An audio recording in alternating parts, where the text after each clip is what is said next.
Why is it some guys can work out, eat clean, and get in amazing shape, while others do the exact same actions but see no progress? It's honestly pretty simple. The guys that are crushing it have avoided making the hidden mistakes and focus solely on the few things that drive the most amount of progress. So in today's video, I'm going to share with you what the 3 biggest mistakes are and how you can avoid them, so this coming summer you can take your shirt off and feel so damn good. I've been in the fitness scene for almost 8 years, and these are all mistakes I personally made myself and seen guys make time and again. I guarantee you'll be making at least one of them. I think we can all agree the amount of information right now is kind of crazy. If you want to know anything, you'll be able to find it in the click of a button. The latest AI model is estimated to be 10,000 times or something smarter than the best human. The problem with all this information is it can be so easy to get lost in the weeds and be unsure what to truly focus on with losing weight. I fell into this trap a few years back when I went deep into the rabbit hole of optimizing my diet. I was trying to calculate my micronutrients,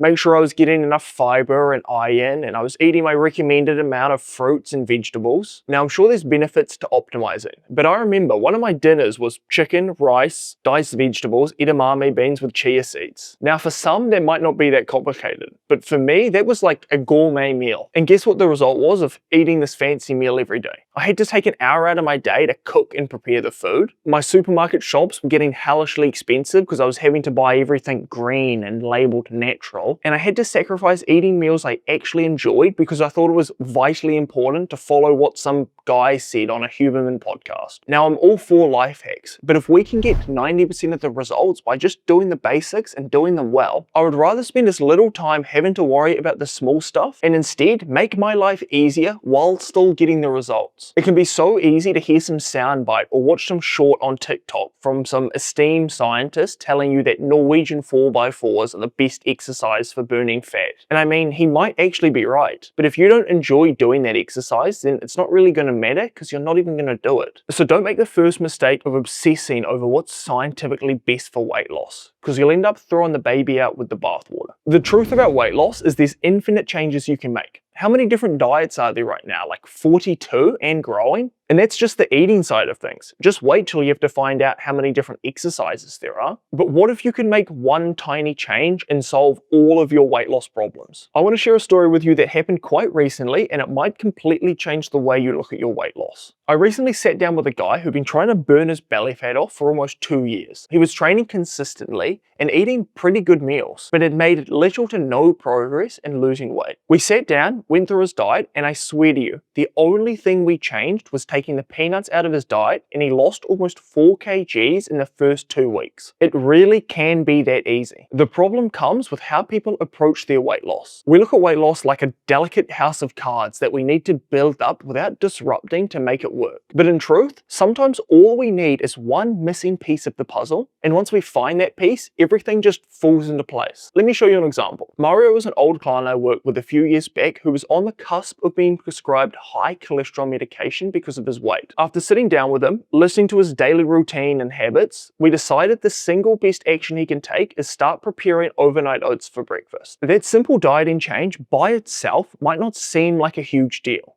but the snowball effect was massive. Because he was now preparing breakfast on the weekend, he had way more mental energy and way more time in the mornings to get into the gym. He was also now full and satisfied during that morning period where we'd usually buy lunch. With one small decision to prepare breakfast, we not only swayed his ability to exercise, but gave Mario the space and control in the mornings to prevent ordering food for lunch. There was an infinite amount of decisions or changes we could have made, but we just picked the simplest one that gave us the most amount of return, and we just went with that. You need to find what that change is for you. Sometimes it's as simple as taking the peanuts out of your diet or spending 30 minutes on the weekend to prepare breakfast. We all know, due to the nature of media, the biggest and boldest claims get the most attention, which has led to an overwhelming rise in claims like this: lose 7 pounds in 7 days drinking only juice, or 21 pounds in 21-day weight loss challenge. This creeping rise of bolder and more extreme claims around the fitness scene has led all of us to believe that we can get results like this. I mean, in truth, you can technically lose that amount of weight in this amount of time, but it's extremely unhealthy, unreliable, and just outright dangerous. You've probably heard the study that found majority of the contestants in The Biggest Loser who competed to lose the most amount of weight in the least amount of time, 9 times out of 10 ended up regaining the weight they lost or even putting more on. This is due to our body's basal metabolic rate completely crashing. If your body's familiar with eating 3,000 calories a day and you all of a sudden slash your calories by 2,000, not only is your body going to enter survival mode,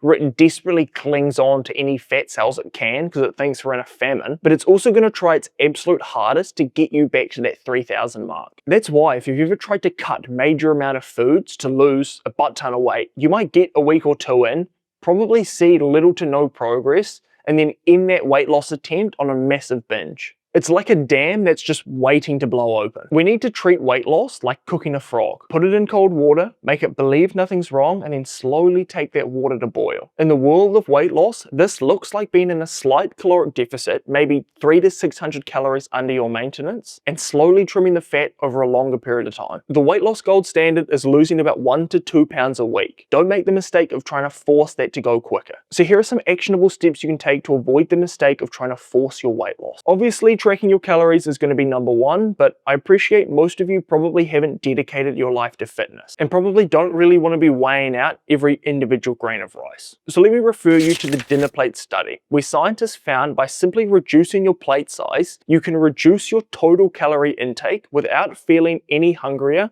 or affecting your satiety signal. No joke, that's weight loss without feeling any hungrier or less satisfied. If that's not the easiest weight loss hack I've ever heard, I don't know what is. Another super simple option is just reduce your window of eating. I talked to a guy in the gym recently about this exact topic of reducing calories, and the idea of counting calories completely threw him off. But simply setting himself an eating window of 12 to 8 o'clock was revolutionary for him. I think this is a quote from the military somewhere. Slow is smooth and smooth is fast. If you took anything away from this video, it's that simplicity always comes out on top. YouTube recommends you should watch this video next, but do what you like. Thanks for watching. Cheers, gents.